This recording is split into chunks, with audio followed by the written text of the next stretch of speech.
ಅಬಕಾರಿ ಇಲಾಖೆಯಲ್ಲಿ ಲಂಚ ಪ್ರಕರಣಕ್ಕೆ ಸಂಬಂಧಪಟ್ಟಂತೆ ಏನು ಮೊನ್ನೆ 2-3 ಜನ ಅಧಿಕಾರಿಗಳು ಟ್ರಾಪ್ ಆಗಿರುವಂಥದ್ದು. ಈಗ ನಮ್ಮ ಜೊತೆ ಮಾತನಾಡಕ್ಕೆ ದೂರದರಂತ ಲಕ್ಷ್ಮೀನಾರಾಯಣ ಇದ್ದಾರೆ. ಸರ್, ಮೊನ್ನೆ ಏನು 3 ಜನ ಅಧಿಕಾರಿಗಳು ಟ್ರಾಪ್ ಆಗಿದ್ರು. ಸೊ ಇವಾಗ ಒಂದು ನೀವು ಸಹ ಏನು ಮಂತ್ರಿಗಳ ವಿರುದ್ಧ ಸಹ ದೂರನ್ನ ಕೊಡ್ತಾ ಇದ್ದಾರೆ. ಏನಂತ ದೂರಲ್ಲಿ ಉಲ್ಲೇಖ ಮಾಡಿರೋದು? ಸರ್, ದೂರಲ್ಲಿ ಮೊನ್ನೆ ಟ್ರಾಪ್ ಆದಾಗ DC ಅವ್ರ ಹತ್ರ ನಾನು ಮಾತಾಡಿದಾಗ ಟ್ರಾಪ್ ಆಗೋದಕ್ಕೆ 2 ನಿಮಿಷ ಮುಂದೆ ಅವರು ಮಂತ್ರಿಗಳ ವಿಷಯ ನಾನು ಮೈಕ್ರೋಬ್ ವಿರೋಧ ಏನು ಸರ್ ಇಷ್ಟು ಹೇಳ್ತಿದ್ದಾರೆ ನಮಗೆ ಕೇಳಿ ಶಾಕ್ ಆಗ್ತಿದೆ ಅಂತ ಕೇಳಿದಾಗ ಇಲ್ಲ ಮಾಡೋದು ಒಂದ್ರ ಮೇಲೆ ಎಷ್ಟು ಅಂತಂದರೆ ಸೂಪರ್ಡೆಂಟ್ 1 ಅಂತ ಹೇಳ್ತಾರೆ. ಇಲ್ಲ ಅದನ್ನೇನೋ ಮಾಡ್ತೀನಿ ನಿಮಗೆ ಅಂದರೆ ನಾನೇನೋ ಮಾತಾಡಿ, ಇಲ್ಲ ನೀವೇ ಮಾತಾಡಿ ಅವ್ರ ಹತ್ರ, ಇಲ್ಲ ನಾನು ಮಾತಾಡಿ 1:20ಕ್ಕೆ ಮಾಡಿಸ್ತೀನಿ, ಮೇಜರ್ ಅಮೌಂಟ್ ಅವ್ರಿಗೆ ಹೋಗುತ್ತೆ, ಅವ್ರಿಗೆ ಕೊಡಬೇಕಾಗುತ್ತೆ ಅಂತೇಳಿ ಅದನ್ನೆಲ್ಲ ಅವರು ಓಪನ್ ಆಗಿ ಮಾತಾಡಿ ಅದನ್ನು ಕ್ಲಿಪ್ಪಿಂಗ್ ಕೊಟ್ಟು ಅವ್ರ ಮೇಲೆ FIR ಮಾಡಿ ಅಂತೇಳಿ ನಾವು ಇವತ್ತು ದೂರು ಕೊಟ್ಟಿದ್ವಿ ಎಸ್ಪಿಗೆ.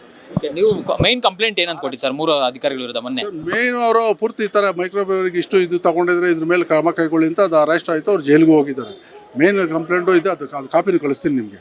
ಸರ್, ಈಗ ನೀವು ಎಷ್ಟು ದಿನದಿಂದ ಕಂಪ್ಲೇಂಟ್ ಕೊಡೋಕ್ಕೆ ಟ್ರೈ ಮಾಡ್ತಿದ್ದಾರೆ ಮತ್ತು ಎಷ್ಟು ದಿನ ಅಧಿಕಾರಿಗಳು ನಿಮ್ಮನ್ನು ಸತಾಯಿಸ್ತಾ ಇದ್ದಾರೆ?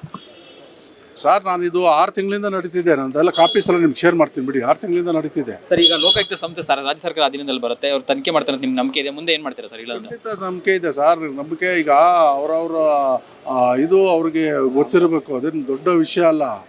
ಈಗ ಅವರು ತಿಮ್ಮಾಪುರ ಯಾವಾಗ ತೆಗಿತಾರದು ಗೊತ್ತಿಲ್ಲ, ಅವರು ಲೂಟಿ ನಿಂತಿದ್ದಾರೆ.